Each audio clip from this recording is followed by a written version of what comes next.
Welcome to WCrypto. Hello, my friends. Welcome back to WCrypto. Like I mentioned in yesterday's video, market makers keep grabbing liquidity at the edges of the current range. That's exactly what happened again.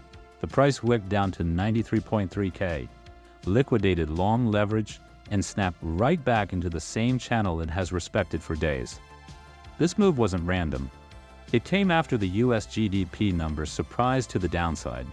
The first quarter GDP showed a contraction of minus 0.3% versus a forecast of plus 0.2%. The previous quarter had a strong 2.4% growth. A negative GDP print like this signals slowing economic activity.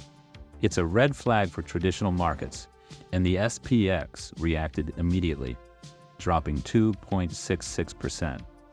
But what's interesting is that stocks regained the entire loss the same day, showing how volatile sentiment is right now. For crypto, it's a bit more nuanced. A shrinking GDP can lead to rate cut expectations rising, which historically is bullish for Bitcoin. But short-term weak macro data can still trigger risk-off moves. That's what we saw today with the liquidity grab, a classic reaction.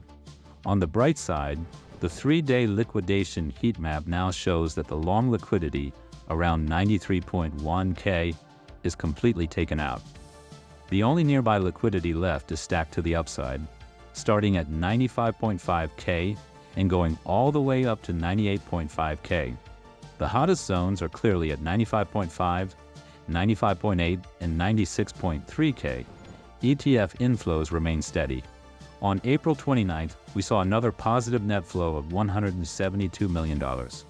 This consistent demand from institutional players continues to provide a strong fundamental tailwind for Bitcoin, even as short-term price action remains choppy. May is beginning now, and this range can't last forever. We've tested both sides of it multiple times. With liquidity to the downside mostly taken and upside levels loaded, the breakout direction could come sooner than most expect.